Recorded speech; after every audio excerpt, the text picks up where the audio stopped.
नमस्कार, मैं हूं आपके साथ कविता राणा। संभल की पावन धरा पर कल्कि महोत्सव में साधु संतों का मेला और मेले में सनातन की जय जयकार। जी हां, 68 तीर्थ और 19 कूपों से पहचानी जाने वाली संभल नगरी, जिसकी रौनक वापस लाने में जुटे भगवाधारी बाबा का प्लान एक्शन मोड में है। संभल हिंसा को आप भी जानते हैं, 1 साल बीत चुका है और इस 1 साल में हिंदुओं की घटती आबादी पर फुल स्टॉप लगाने से लेकर दंगों की साजिशों को नकाब करने में योगी सरकार का ऑटो पायलट मोड ऑन है। और अब जब सोचे इसी संभल से भगवान कल्कि की दिव्य कथा का धारा प्रवाह हो रही है, तो ऐसे में संतों की हुंकार में सनातन की गूंज क्या कहती है, भगवान कल्कि के आगमन से लेकर दुष्टों के संहार पर क्या कहती है तुलसी पीठाधीश्वर की चौखट से आचार्य महामंडलेश्वर स्वामी कैलाशानंद गिरी जी महाराज जी की भविष्यवाणी। देखिए धर्म ज्ञान पर। दिव्य संभल से अमृत रूपी श्री कल्कि कथा, कल्कि भक्तों से गुलजार संभल नगरी, संभल की धरातल पर संतों का मेला, देखिए सिर्फ धर्म ज्ञान। तो पिछले साल 2024 में संभल की पावन धरा पर देश के प्रधानमंत्री नरेंद्र मोदी ने श्री कल्कि धाम मंदिर की नींव क्या रखी। नए भारत की एक नई तस्वीर में सनातन चेतना को एक नए सिरे से जागृत कर दिया।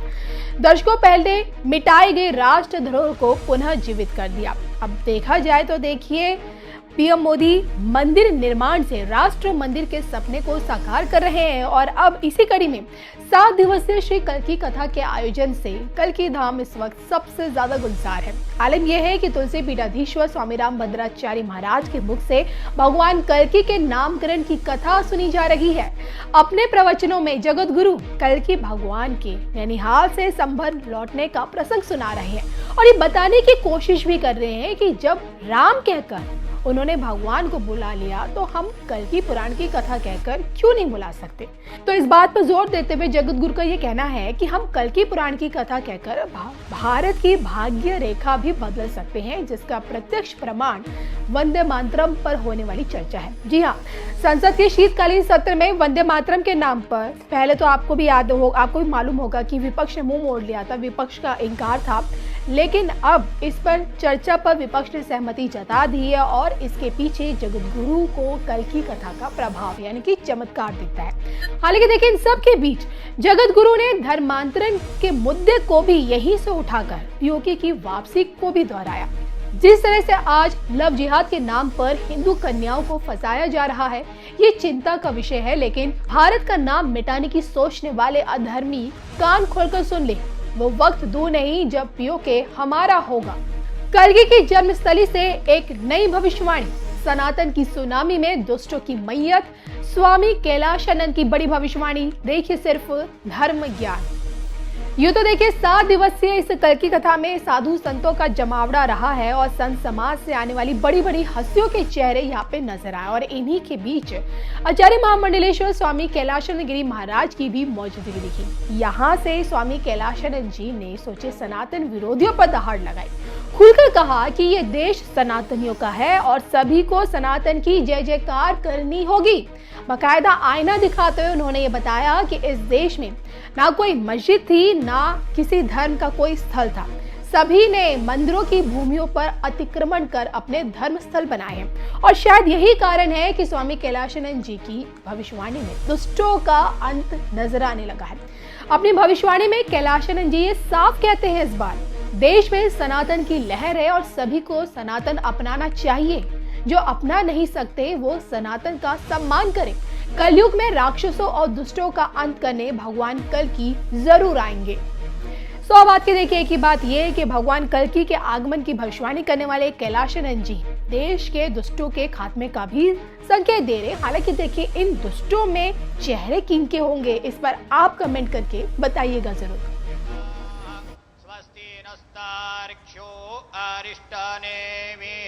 स्वस्ति नो बृहस्पतिर्दधातु कंकणबन्धनान् ॐ जदावदनान्दाक्षायण हिरण्य स्वाहा माधवो मां पुनातु ॐ गोविन्दाय नमः हस्तौ प्रक्षाल्यो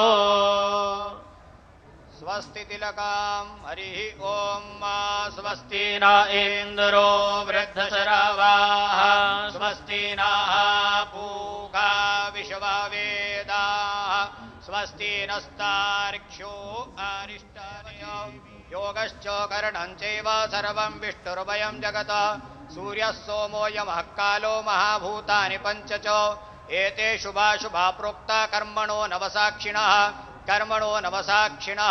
अद्य पूर्वोच्चारित एवं गुणविशेषेण विशिष्टायां शुभपुण्यतिथौ अस्मिन् भारतवर्षे उत्तरप्रदेशे सम्भलमण्डलान्तर्गत ऐचोडाकम्बोहस्तथा वारो नक्षत्रं विष्णुरेव च योगश्च करणं चैव सर्वं विष्णुर्वयं जगत् सूर्यः सोमो यमः कालो महाभूतानि पञ्च च एते शुभाशुभा प्रोक्ता कर्मणो नवसाक्षिणः अद्य पूर्वोच्चारित एवं गुणविशेषेण विशिष्टायां शुभपुण्यतिथौ अस्मिन् भारतवर्षे उत्तरप्रदेशे सम्भलमण्डलान्तर्गत ऐचोडाकम्बोहस्तथा वारो नक्षत्रं विष्णुरेव च योगश्च करणं चैव सर्वं विष्णुर्वयं जगत् सूर्यः सोमो यमः कालो महाभूतानि पञ्च च एते शुभाशुभा प्रोक्ता कर्मणो नवसाक्षिणः। सभी का अभिवादन कर रहे हैं भारत के यशस्वी प्रधानमंत्री माननीय श्री नरेंद्र मोदी जी। संभल में सभी संतों को प्रणाम करते हुए उपस्थित जन समुदाय का अभिवादन करते हुए, और सबसे पहले मैं अनुरोध करूंगा, माननीय प्रधानमंत्री महोदय का आगमन उत्तर प्रदेश में हुआ है। मैं उत्तर प्रदेश के माननीय मुख्यमंत्री श्री योगी आदित्यनाथ जी से अनुरोध करता हूं, कृपया माननीय प्रधानमंत्री जी का स्वागत करें।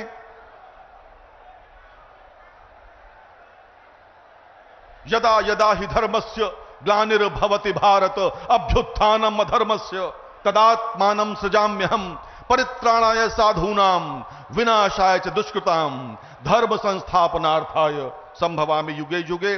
और इसी के साथ अब मैं अनुरोध करूंगा श्री कल की पीठाधीश्वर आचार्य प्रमोद कृष्णम जी से, पूज्यपाद श्री अवधेशानंद गिरि जी से, पूज्यपाद श्री कैलाशानंद गिरि जी से और सद्गुरु रितेश्वर जी महाराज से कृपया माननीय प्रधानमंत्री महोदय का अंग वस्त्र पहनाकर सम्मान करें। आपकी तालियां रुकनी नहीं चाहिए मित्रों। ये अभूतपूर्व दिन है, अविस्मरणीय दिन है जब संभल में माननीय प्रधानमंत्री पूज्य संतों के साथ यहां मंच पर हैं और उनका सम्मान हो रहा है। जिस देश में संत स्वयं सम्मान करें वहां के शासक का, क्या ही अद्भुत दृश्य है मित्रों। तालियां बहुत कमजोर हैं, संभल इतना कमजोर तो नहीं है। संभल क्या इतना कमजोर है?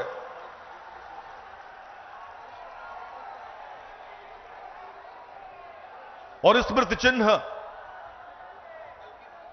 श्री कल की धाम की प्रतिकृति भेंट कर रहे हैं माननीय प्रधानमंत्री को श्री कल की पीठाधीश्वर और अन्य सभी संत, पूज्य संत अवधेशानंद गिरि जी, कैलाशानंद जी, रितेश्वर जी महाराज। ऐसा होगा आपके जनपद में बनने वाला श्री कल की धाम। और आप सभी संतों से अनुरोध है, कृपया माननीय मुख्यमंत्री महोदय का सम्मान करें। उत्तर प्रदेश के लोकप्रिय मुख्यमंत्री श्री योगी आदित्यनाथ जी का सम्मान कर रहे हैं।